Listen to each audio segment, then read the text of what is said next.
This episode of the Citadel Cafe is brought to you by listeners like you. Visit patreon.com/the Citadel Cafe to find out how you can become a patron and help make this show possible.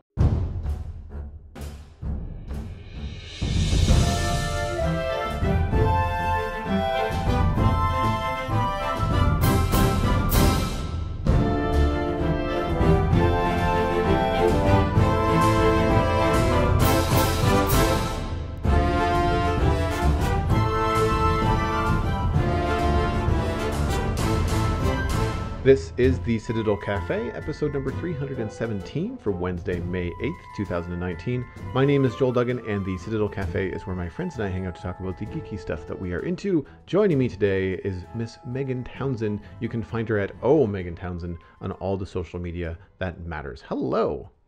Hello. How's it going? Good.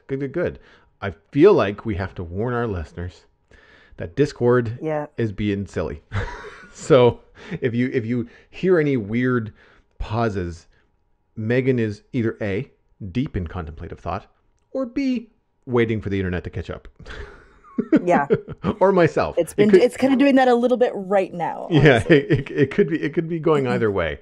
Some of our listeners might be wondering like where the episodes of the Citadel Cafe have been, and I have had like technical issues, and I've had just work, like just stuff that's day work, taxes and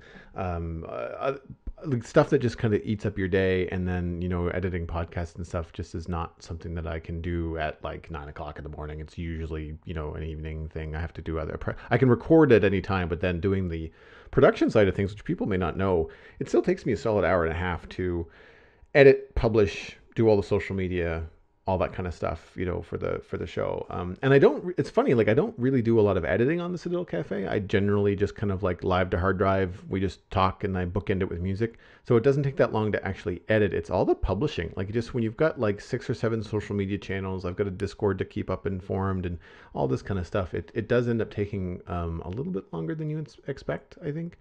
I feel the frustration in terms of like doing some of these shows has started to build up with the content. And so for the people that have been following the Citadel Cafe for a really long time, we talk about Game of Thrones every week, blow by blow, when it is on TV.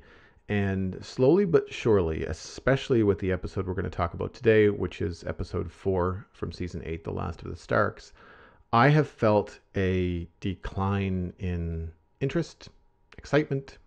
I don't really want, it's not that I don't want to talk about it. It's just that I'm not excited to talk about it. I remember it's all just going to be bad stuff. Well, this is the thing. It's like, I try to be pretty positive. Like, yes, I'll go on a rant on the show from time to time, but I like to talk about things that I think are awesome. Whenever we have, movies, even Star Wars films that we think are terrible, there's always something in it that we think, oh, okay, well, that was really cool. Like that was a fun moment, And I feel like I'm struggling to find some of the moments that I like in Game of Thrones, and it's made it difficult to want to sit down and record about it, which it sounds odd. And honestly, the completionist in me is just kicking in and saying like, look, you've done this for 8 years, you don't want to miss one now. Right? Like it's just like I kind of want to complete the set. It's like having a Lego piece missing. It just would drive me crazy. So yeah. Oh boy, I know it would.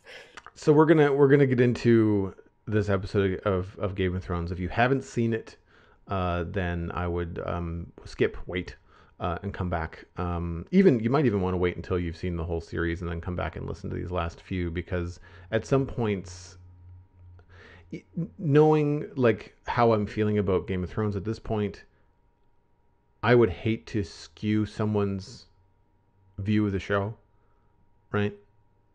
Like, it's one, like, I don't necessarily want to bring people down, but I don't have hardly anything good to say. So I'm a little bit torn about it, but anyway, so spoiler alert, if you're still listening, then it's on you. This is going to be, as I mentioned, episode 4 from season 8, The Last of the Starks. And to kind of refresh your memory and kind of get us up to speed, the survivors of the Long Night mourn and burn the dead. Daenerys legitimizes Gendry as a Baratheon and names him Lord of Storm's End. Arya declines Gendry's marriage proposal. To protect her position as queen, Daenerys wants Jon to conceal his true parentage. Bronn arrives to kill Jaime and Tyrion for Cersei, but he spares them in exchange for Highgarden. Daenerys wants to immediately attack King's Landing, but her war council disagrees. Jon reveals he is a Targaryen to Sansa, Arya, and swearing them to secrecy. Wanting Jon as king, Sansa then tells Tyrion, who informs Varys, and Varys and Tyrion debate whether Jon and Daenerys is a better ruler. And then Jon passes Ghost onto Tormund, who returns north with all of the wildlings. Arya leaves Winterfell and joins Sandor, heading south. Daenerys and her fleet sail for King's Landing, while Jon leads the North Army. At Dragonstone, Euron's navy uses an ambush and their scorpion weapons to easily kill Rhaegal, destroy Daenerys' fleet, and capture Missandei at Dragonstone. Daenerys considers seizing King's Landing using Dragonfire. Jaime and Brienne become lovers, and then Jaime heads to King's Landing on his own after Cersei's attack. Cersei refuses Daenerys' demand for surrender and has Missandei beheaded by the mountain, angering Daenerys. And that's where the episode ended. It's kind of like the last thing that happened. So my overall thoughts to kind of, I guess, get the ball rolling. It sounds like an eventful episode when you read it in summary. But what I think was lost... It does. I was thinking that happened, but nothing happened. Yeah, like it sounds like a lot happened, and it sounds like a lot of important stuff happened, but the way that it was presented, the way that it was executed, it felt juvenile, and it felt faulty logic. Like stuff would just happen because the script says so. And it felt very much... Yeah. Well, it feels like we've only got 3 episodes left. We have to cram as much in as we can. So you have no pacing. It's just like this happens, and this happens, and this happens, and this happens. And the decisions that are being made by the characters are not only out of character for the show, but they're also out of character for these characters that we've been following for 8 years. They just didn't make sense, right? Like, in some ways, I can sort of see where it's like I can see where they were trying to go. Like, for example, Daenerys legitimizing Gendry as a Baratheon, right? Because he's a Baratheon bastard, and technically, this is the Baratheon kids, even though they're known, they're not proven to be, but it's pretty widely known that the Baratheon kids, who are all dead now, Joffrey, Tommen, and I can't remember the kids. Myrcella.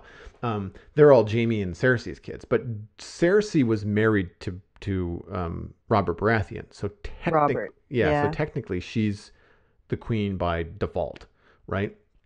So Gendry would be the closest thing in the capital to the general public, as that would have a claim to the throne, because people do know that he's, or some people, important people, know that he's Robert Baratheon's bastard.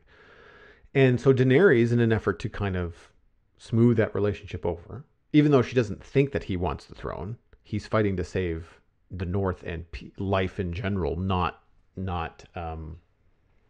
for any kind of personal gain. She gives him the ancestral home of the Baratheons, Storm's End, and it looks on the surface to be a pretty smart political move. Like, this is a guy that's fought for her. He's the last remaining of this line. If you can befriend him, she needs friends in Westeros. Like, that makes a lot of sense. But the way that it's handled, she tosses it to him in front of everybody. She interrupts the conversation. It's out of complete left field. She's consulted no one about it. So she just throws her power around the banquet room like a school cafeteria. Yeah. So to me, it feels out of character for her. While it's a good decision, that would be an excellent decision to be made. It would be one of those things where, like, if she came to the War Council and said, well, why don't we do this? They might actually say, you know, that's a pretty good idea. But it's that lack of maturity in the way that it's handled in the show that makes you kind of go, what, okay, like just Mm, it's like, well, it's like we need a nice little bow for Gendry. How quickly can we do that? It's like, oh, well, we'll have Daenerys blurt this out at the banquet. Oh, okay. Like it's just I I yeah. mean, it does kind of feel on brand for her a little bit too, though, because she's yeah, Daenerys has always been sort of like, I'm gonna do my own thing. Mm-hmm. Like when she was like, giving, quote unquote, giving one of her dragons um to the master, and she got Miss Sunday for the first time, and Right. like she just basically burnt all the masters, and was it, I don't remember what city it was. I Karth don't or remember. Marine? Not Marine. It was the one right before I Marine. think it's Karth. It's like when she first got the Unsullied. Slaver's Bay, maybe? So I think it Slaver's Bay. That's what it was. Wow, there's so much stuff that goes on. There's so many names in so many places. Um, yeah, like I don't know. She's always reacted of her own accord and has made some pretty good calls with stuff, but um, I don't know. Yeah, it just you could tell it was coming from a place of personal gain rather than genuinely I want to make friends. It was more just I'm solidifying my claim to the throne, which is, I guess, working for Daenerys, but at the same time, just like you said, just seemed like big man on campus throwing stuff around the cafeteria. Well, it's her and So Sansa, like who can stick their chest out the farthest, right? Like it like who yeah, who can puff I up don't know. and look. Sansa was my favorite though. Out of like Sansa was like just I don't know. Sansa was my favorite. This whole season, she was my favorite because I think she was the only one who was the most in character, and her decisions were the most true Mm-hmm. to her, like what she wanted and who she was. Um, so like someone criticized the fact that Daenerys was um or that Sansa was being really, really critical of Daenerys, and I was like, I think that's pretty on brand for her because she's Mm-hmm. been, she put her trust in people when she was young and had that really backfire, so now she's very cautious. Yes. She's like a wolf that got burned, and she's like, okay, well, I'm gonna be really, really careful. I'm protecting my pack now. Yeah. Um, so I was into that. Like Sansa, I think, is the only person who really shone the most in terms of like clear character motivation and delivering accurately in the writing for the most part. Yeah. I think Arya is also So, on point. I mean, not Arya. well, She doesn't have a lot. She doesn't have a lot going on. Like not necessarily her storyline. Like the whole Gendry proposing to her was garbage. Like that was a Dawson Creek moment in Game of Thrones, which I had yeah. no time for. But her reaction I made mean, I like sense. how they closed that time, though. Yeah, it did. Yeah, yeah, I wasn't expecting her. As soon as it happened, I was like, "Well, Gendry, you're barking up the wrong tree there, bud." And she Yeah, was like, "Yeah, no thanks." yeah, And yeah, she was yeah, like, "Nah, it's not gonna be me." And I was just like, "Yep, that's okay. That's pretty accurate." yeah. I mean, I like how they closed off that loose end, but again, it suffered from the writing. The writing overall this season has just been not good. It's No, been rushed. It's been just what did my boyfriend say it as? He was like, okay, the first couple episodes were like it's like setting up a chessboard. You're just putting all the pieces meticulously on a chessboard, and then season 3 was the battle, and they basically just someone just took the chessboard and just like swooped the arm across all the pieces, so they all just scattered everywhere. And then this episode was them picking up all the pieces and just throwing them on the board and hope they land somewhere. That's yeah, kind of what it felt like. yeah, yeah, And I yeah. was like, that's a pretty accurate way of describing it. It was like, yeah, it just was like, let's just see what happens, or let's just throw these people on back onto the board and see where they stick. Like it Yeah. just didn't hold any weight to anything, and Well, everyone was just really, really tipsy and it's also really clear how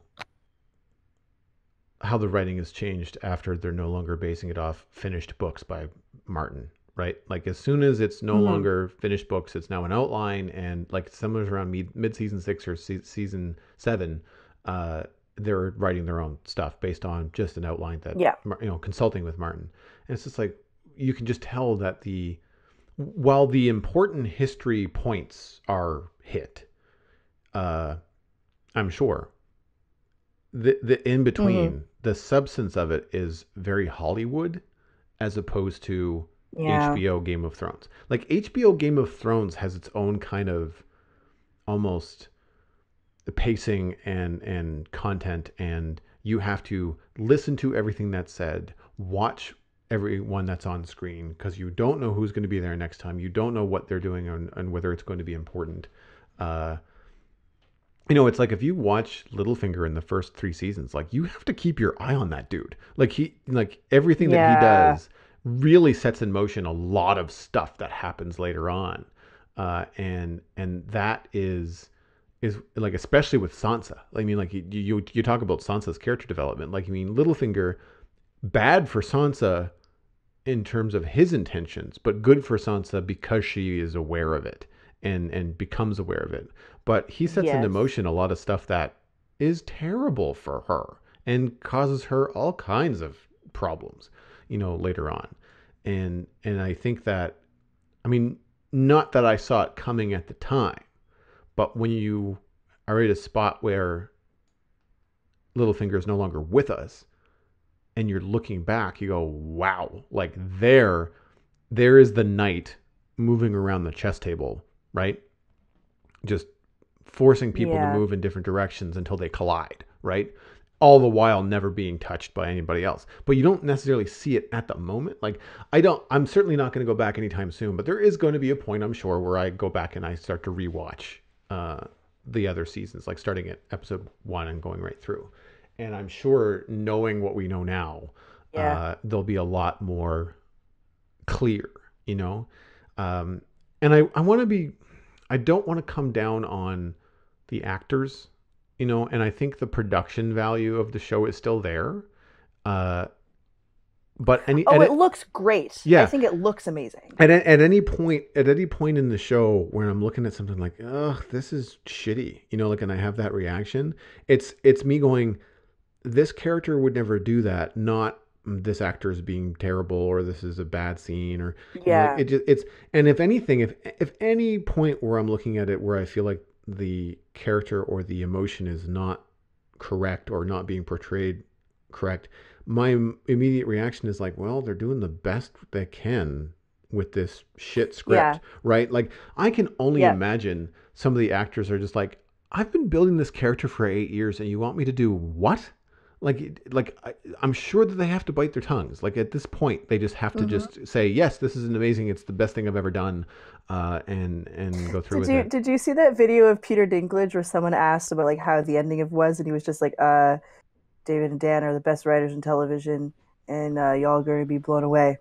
It looked like a hostage video where Oh someone's yeah, like, you better say that this is a really good show, and he was just like, you could tell in his face, he's like, it's the best writing, it's the yeah, best season of Game of Thrones there's ever been, and it's just kind of funny, and like yeah. I can even tell that he just seems, even in the acting a little bit, like I would say everyone is just doing their job, especially Emilia Clarke. She's acting her little heart out Oh yes. with the crap that she's been given. Sophie Turner was given a shit line. What was it? She went to go talk to the Hound, to Oh Sandor, yes. I saw and some she said very critical something. responses to that. Yeah, people were really, really upset. Like, okay, I heard a lot of mixed reviews. Some people were either really mad about the line. It's like, okay, so the only reason that she's strong is because she was very abused. Mm-hmm. Hmm. Okay, I'm not really in favor of people or women in general only being able to be strong after enduring a bunch of sexual and physical and emotional abuse. Yeah. I have an issue with that. However, a lot of people who did suffer from sexual, physical, and emotional abuse found that very empowering. So Right. Like you don't want to take it's kind of away. hard to, yeah, you don't want to take away their experience and take away like how they feel validated in that point, because validity is very important, and representation matters definitely. Um, but I just felt like it was a throwaway line a little bit, Yeah. but she delivered it with a lot of power. Like she took it and she made it good. Yes. Yeah. It's like, this is not the kind But of thing you would expect Sansa to you could, say, but she's going to say it in the most Sansa way possible to try and just get yes, as land as close to the target as she can. I took a screen yes, cap of a tweet, and The language is sensational, so forgive that. But it's the underlying message is pretty much what you're saying. On tonight's Game of Thrones, a rape survivor excuses her abusers. Male leads discuss how only a man can truly be fit to lead. Strongest female character in the series, who's freed slaves and conquers kingdoms, has been reduced to an emotional, manipulative psycho. Like it's extreme. Like that's kind of Mm-hmm. it's flamboyant and Yeah. flagrant on purpose. Like it's meant to elicit a Yeah. reaction. But if you break it down into softer language, it's not wrong, right? It's not wholly incorrect. Uh, I've been feeling that way about Daenerys for a while, where it's just like Yeah. they've been talking about the Mad King and the Mad King and the Mad King and how Jaime had to kill Daenerys' father from burning the whole city of King's Landing and blah blah blah. But they never said that he was just an asshole or an emotional like wreck. They made it sound like he had lost his mind, like he was, had a mental breakdown and was insane. Not that, Yeah. they don't give a reason for it. Like they don't give a tipping point. At least not that I recall. Game of Thrones nerds, write me and tell me And no, if I am. they don't. So it's like because when you were saying like I feel like like Daenerys has been going crazy for a while. I don't feel like it was justified. Like yes, she was always hot headed, and yes, she was always very like quick to excuse me, quick to jump the gun of things, and you could see that. Like she would often say a lot of things out of anger. She's like, I will take what is mine with fire and blood. And like, those were things that she said. I'm not like discrediting that that's part of her character, but the going from, I'm not here to be queen of the ashes to suddenly I'm going to, just become insane. Like it was like a snap of a finger, like a turn of a dime. Yes. It was like, yeah, we'll just throw this in here. And I know that George R. R. Martin said that there should have been like at least like 3 or 4 other seasons after where they kind of cut off from the book. It's like you could stretch that out into 3 or 4 seasons to have the pacing work better. Yeah. And what really gets me the most is that the writers of the show, apparently they're like, no, because HBO is ready. He's like, yeah, we'll do like 3 more seasons, and they're just like, no, it's going to be done in 13 episodes. We're going to do it in 13. Yeah. And apparently the reason is because they wanted to do a Star Wars movie. Now I like Star Wars as much as the next person, but fuck, excuse my French. No, it's yeah. No, you've And invested if it's six going to be years. written like this has been written, I'm not going to see it. That sounds like it's going to be garbage. No, no, exactly. Like it's It's not doing them any favors. no, not at all. And I feel like the the lack of we've complained before about like time passing, like the lack of communication and how Yes. much time is passing, how far these Yeah. distances are that Daenerys is traveling on Dragonback, stuff like that. Um, I'm not getting not enough time has passed for emotions to have changed this much. A really good example is Jon and Daenerys. Jon finds out that he's a Targaryen and has never known that up until this point, right? He might have had Yeah. suspicions when he was faced with Rhaegal and didn't get eaten, but like other than that, Mm. he's got nothing.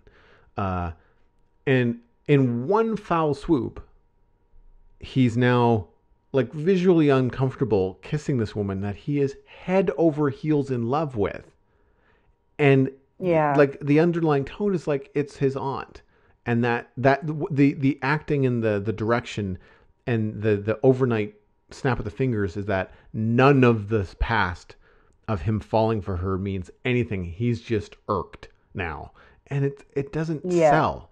Like they it he should be engaged with her in every way that he was not an episode ago, right?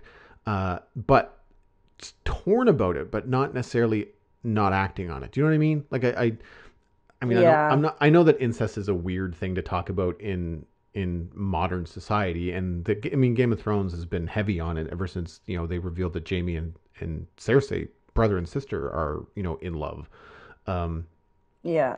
but it's one of those things where they didn't grow up together. Like it's not like she was his aunt and family member their whole lives, right? Like it's if no one ever told them, it wouldn't matter, right? They would have just continued to be in love, right? Yeah. It's the way, because they don't give any other reason. Like they try to throw in this whole like Targaryen lineage as the thorn that's between them, and Jon says it. I don't want it. The one line that we Yeah. wanted 2 episodes ago is he's like, I don't want it. It's yours. You can have it.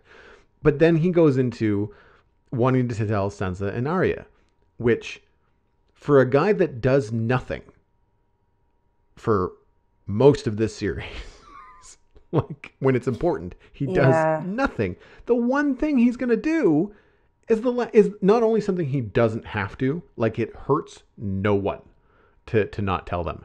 No one, Yes. you know? And so Daenerys is right in that it's going to damage her claim to the throne. If you don't want it and you want to support me, I mean, the solution was presented to us. I think it was 2 episodes ago before the battle. They were preparing for the battle, and they were Hmm. Varys and what's his name, the Onion Knight, Davos and Tyrion That were looking down at Jon and Daenerys and saying, "What if they ruled together?" And they don't know anything about Jon's lineage. They're Yeah. just like, she's a little hot-headed, and he's a cold stick in the mud. So together, Yeah. they might balance out Yeah. and actually be okay. And then instead of one ruling, body, we would have two minds ruling the Iron Throne in the kingdom, and it might be Hmm. balanced. And she's happy when she's with him, so then maybe she won't try to burn Yeah. as many people with dragonfire. Like, there's all these different things that they hint at, but then a few episodes later, and I really feel like it was overnight. Like, I don't remember feeling this bad about the writing in episodes 1 and 2. Like, they were a little slow, but I don't remember. Yeah. I don't It remember was rolling my slow, but eyes. like, I don't. Yeah, I don't remember thinking like, "Woof, this is not." I mean, and then in episode 3, there was like no dialogue hardly at all. Um, so with this, it really feels like it's falling apart, like at mock speed. It just doesn't make any sense. It's like these two characters yeah. that have been able to express themselves in many different ways, with the exception of maybe Jon. But they're just not able to come. Like, they're just not able to be people. Do you know what I mean? Like, they're just bottling everything up. And then the one time that I Jon opens up, he know. opens up to people that they're not supposed to open up to. I know. And I mean, I think it was like a. Sorry, go ahead. You're on a rant. Go for no, it. I say and the other thing is that the one time, the one event where Jon gets to tell Sansa and Arya that he's a Targaryen, and they cut out the reaction. Like, we don't get to see any of it. Yeah. Yeah. I know. Remember I was watching it with Bethany. She's like, we don't get to see it. She was just kind of mad. She's like, I'd love to see that reaction. Yeah. I'm kind of glad he told them. I think deep down, I think Jon knows that she's not. She's becoming unhinged. Mm. So I think that's why. I think that's why he told them. And also, but like, it's also a family thing, right? Like, they're his family, and he wants them to know about everything about them. But I mean, I'm glad that Sansa told Tyrion. Was it someone was just like, "Don't do it, bitch! Don't do it, bitch!" When she told Tyrion, I was just like, "I'm kind of glad you did it, though. I'm kind of glad she did it because Sansa's whole thing is she's like, I'm looking out for the North, and that was one of the questions that went very, very much unanswered with Daenerys when like Sansa was like, "What about the North? We swore we'd never bend the knee again. So what about the North?" So everything that she's doing is just to take care of Winterfell, Mm-hmm. which she's the only character that I think that's actually acting on brand, like in character. Her motivations are the only ones that are clear and to the point and accurate, I think, for Yeah. kind of her whole arc. Um, but just yeah, the whole time I was watching this episode, I was just like, "What are you doing? Are you still the main character? I can't even tell if you what you're doing anymore or why you're here. You're just here to be brooding and repeat the same line of 'You're my queen, you're my queen' Mm-hmm. over and over and over again." And I was just like, "Ugh, I can't God, tell you what scene it was. It might have been that scene by the fire with Jon and Daenerys. It might have been another scene with other characters. But in one conversation in this episode, I remember thinking like, "Oh my god!" Like, I've seen better writing from CW episodes where they have yeah, 10 minutes to deliver the plot of Act One. They have Act Two is nothing but characters exchanging empty dialogue back and forth. Get down, look out, hurry up, do this. We have to stop the bad guy. We have to stop the bad guy. Are you sure? I'm pretty sure we have to stop the bad guy. And then in the third act, after the last commercial, in the last 15 minutes, they stop the bad guy. And in this episode of Game of Thrones, there was literally a tennis match of like, yes, I will. No, you won't. Yes, you will. No, I won't. And I was like, are you kidding me? Like, it was the emptiest thing that I have ever seen in the 8 years of this show. And at that point, I think I just kind of checked out. I was like, oh, wow. Okay. This is what is going on here. And I could feel the hair on the back of my neck go up. It's like, all right, now the critical axe is coming down, guys. All forgiveness is off. I am no longer, the rose colored glasses are on top of my head. I've got the reading glasses down the tip of my nose. I'm going, it's like you're trying to give the dog ate my homework excuse to the teacher. And they're going, it's not good. So before we leave Winterfell, because there's a couple more events to cover, Jamie and Brienne getting together, actually a positive thing. I thought it worked out well. I wasn't mad about it. I was either going to be happy of them as a couple or of them as just friends. I was happy either way with how they were going to end up. Yep. So I wasn't mad about it. Yeah, I like that they give Brienne an opportunity to be womanly, right? Like they give her happy, they give her a soft side, they show her smiling. There's a really fun, goofy scene with Tyrion and Brienne, and who's there? Is Gendry? No, Podrick is there. And it's fun. It's a little kind of like college drinking game. So again, not Game of Thrones brand. This is Hollywood. Like it felt like a scene from a Marvel movie, not from Game of Thrones. It was still fun character stuff, but it felt out of place. But it was just good to see a couple characters smiling. It was good to see Brienne, like because we know how she feels about Jamie. Like it was good to see that kind of stuff fulfilled, and not in a cheap way. Like it didn't feel cheap at first. Until Jamie leaves. But I was able to at least see what I think Jamie is doing. I'm thinking he's going to King's Landing to kill Cersei. I think the only way he can do that and not have other people stop him is to cut all ties. So like he's hurting Brienne and being terrible to her when he leaves to make sure he's not followed, to make sure no one tries to rescue him or stop him. Because if he's going to go kill her, he's going to die too. Like, there's no getting out of that. I'm going to go take us both out. But he can't say that to her because, of course, she's going to tell Sansa. And, the game of telephone starts all over again. Yeah. So I can appreciate why he did it. It sucks. You feel terrible. But it all depends on what happens. It all depends on what he's actually doing. Which we don't know. Yeah. I hope it's good things. Yeah. I really, really do. I really like Jamie. And he's one of those characters that's come full circle, right? Yes, and I really want him to have that really good redemption arc. And, I would love for him to be the one to kill Cersei personally. Mm-hmm. Well, especially after the end of this episode. Woof. I was talking Cersei, no one likes her, but I think people hate her at the level of Joffrey now. It's just, she's such a misguided, dangerous villain. I love to hate her. You know what I mean? I'm not a fan of her character. She's kind of one note, but she is willing, where so much of this episode is indecision, she just makes one. And it's a terrible decision. It's awful. And you're just kind of like, oh my God. And it reminds me sorry, go ahead.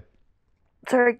I was going to say, I'm glad that she actually made a decision, but I'm glad it had to be Missandei that was the decision. We fridge the only woman of color. Oh, yeah. In the show. The only prominent woman of color in the show. In a really offhanded way, too. When... Just backtracking for a second to, the whole Daenerys and Rhaegal thing. Rhaegal thing, yeah.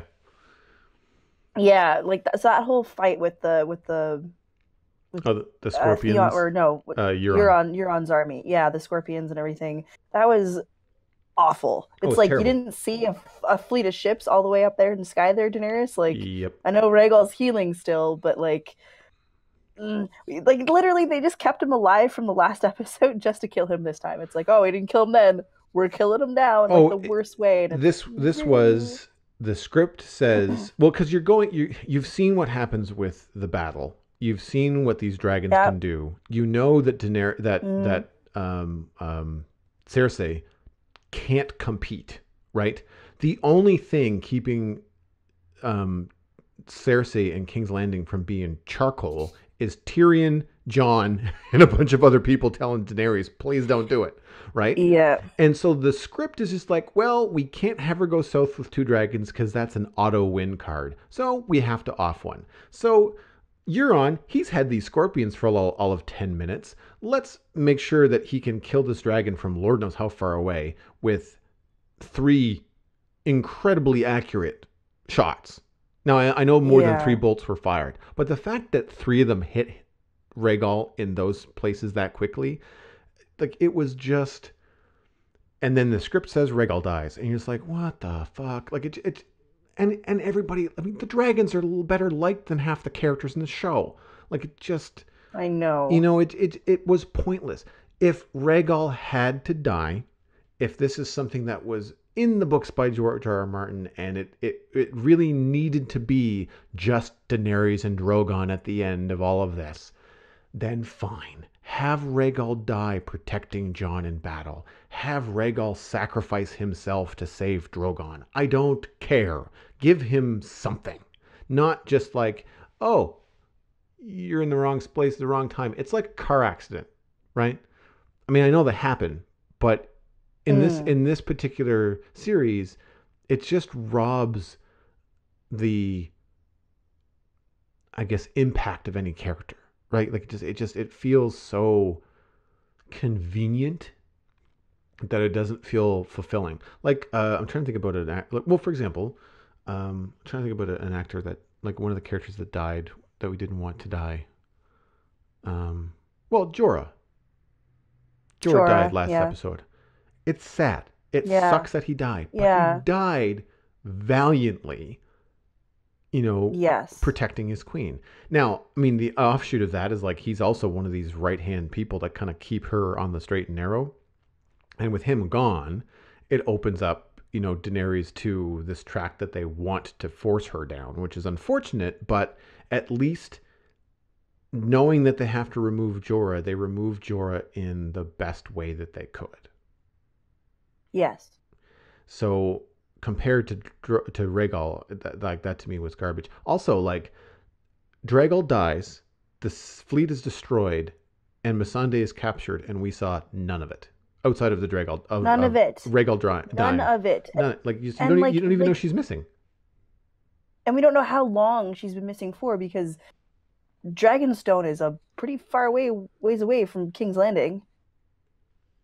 Like it's not close to King's Landing. How'd they get her there? How did they manage to pick her up out of the water without Grey Worm noticing, without anyone else noticing? And suddenly she's in King's Landing in chains. Like the passage of time is a thing that you need to pay attention to Yeah. in your stories. I'm sorry. Like it just that could have been stretched out into so many more episodes, and instead it just felt like, okay, we captured her, okay, we gotta kill her now, bye. And she had like no, her one line, I think that whole episode was just her last words. Oh yeah. I think that was it. That was her only line. She was hardly in the episode because there was so much exposition they had to add. Like it was just such a disservice to her character, and also to get rid of the only woman of in that way was just really gross. And they had been Like if it and they've was been gonna focusing on happen, that too. There's lots of shots this season of Grey Worm and Missandei not feeling very well received in the North. yes, yeah, yeah, because yeah, so it's obviously been a tough time for them, but like, yeah, I don't know, it just all felt really dirty. Like if it was gonna happen that way, that's fine.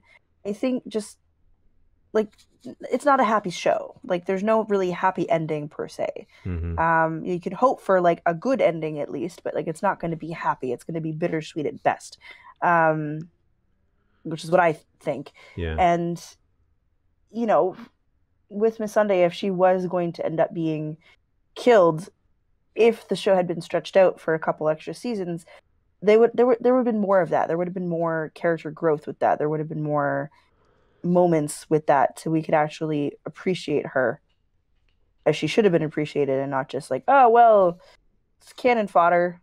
Mm. They're off for bridge now. Like I don't know. It all just felt really gross and really just. Yeah. You could tell it was two middle-aged white guys writing it, is what I was getting at. Yeah. Like, that's No. what I felt. No. Like, wow, Absolutely. wow, this was definitely written by two well-off middle-aged white men who have no idea what it means to my God, be marginalized in any way, shape, or form. The conversation between Varys and Tyrion about who should rule. Oh, I mean, that was solid gold shit. Not only for this show, but those two characters are way smarter than that. Way smarter than that. And not to mention even just like the Master of Whisperers is arguing about the lineage of a queen he is serving in her throne room.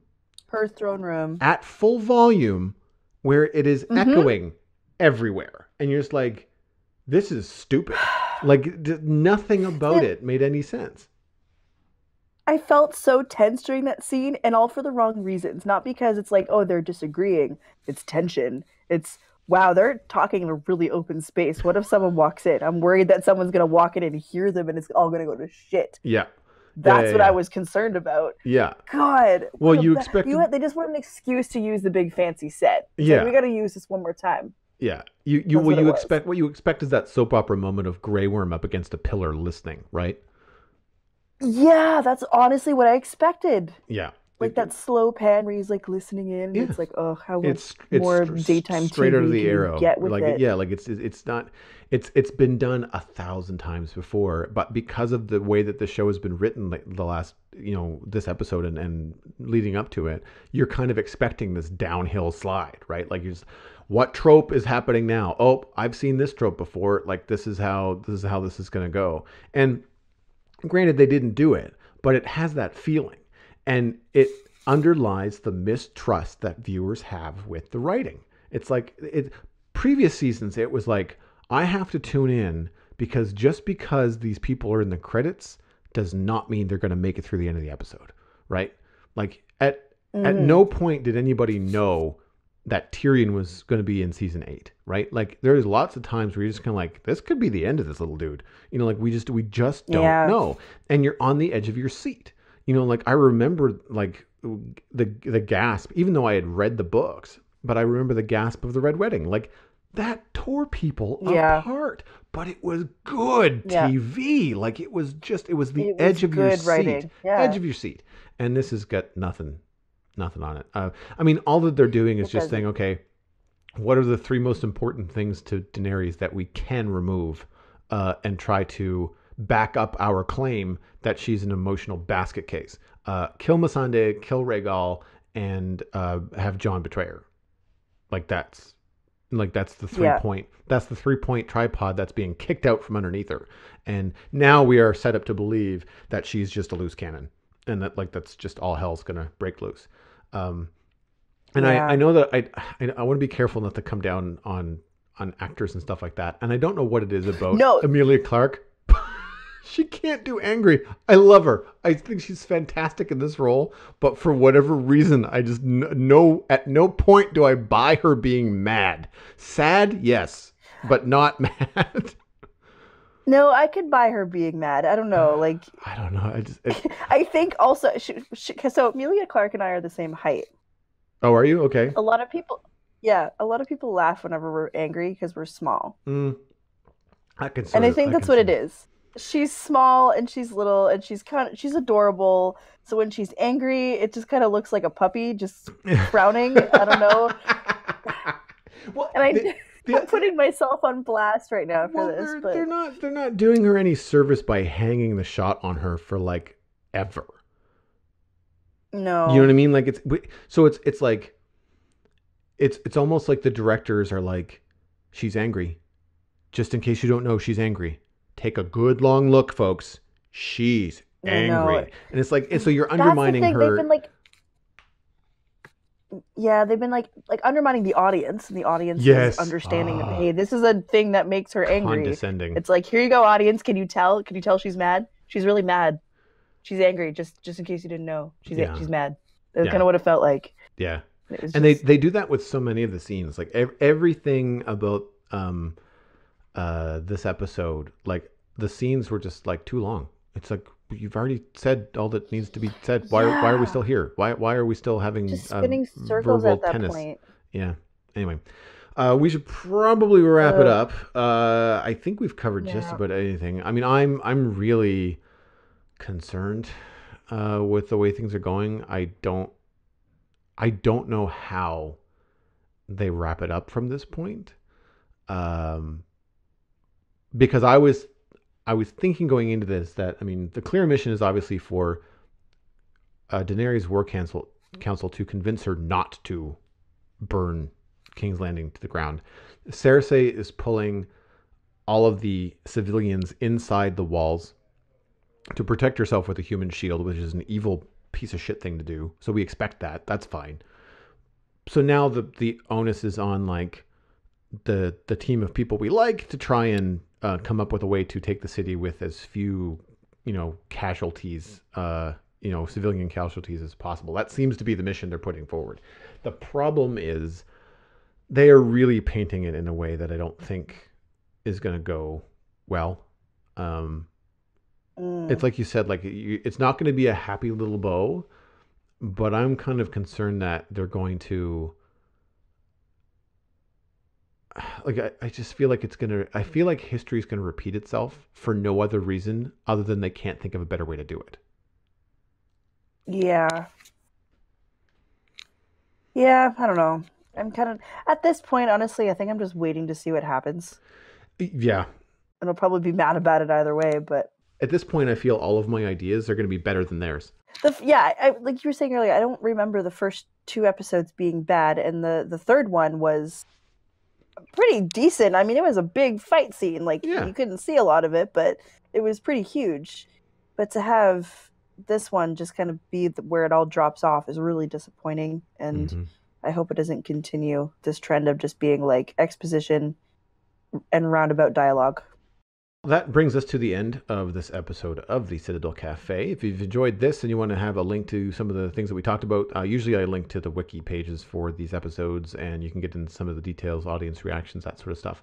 That is over at thecitadelcafe.com. You can email the show, let us know what you think of Game of Thrones and where it's heading at thecitadelcafe@gmail.com. We're also available on Twitter and Facebook by name, pretty easy to find. You can look for us on iTunes, Android, Stitcher, and Spotify. And if you enjoy supporting independent podcasting, then you can head over to patreon.com/the Citadel Cafe.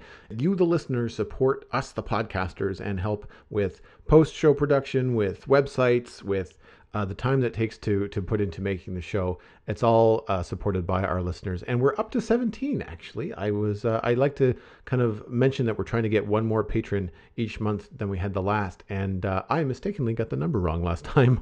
I had missed a couple people, so we're up to 17, which is fantastic. So I'd like to see that grow. You can head to patreon.com/the Citadel Cafe to join the membership. It gets you access to the Discord chat where we talk about this kind of stuff all week long, not just Game of Thrones, but all kinds of fun stuff like Lego. There's a new food channel where we talk about recipes and share food-driven human stuff. It's a lot of fun. My name is Joel Duggan. You can find everything that I am doing online, including my illustration and design portfolio at joelduggan.com. I am pretty easy to find everywhere else on social media. It's just my name. And if you're interested in Minecraft, then head over to thespawnchunks.com where I do a podcast all about that video game with my friend Johnny. We have had a lot of fun lately talking about the new 1.14 update. Lots of news happening over in the Minecraft space. Megan, where can people find you online? People can find me online on Instagram, Twitter, and YouTube at Townshend.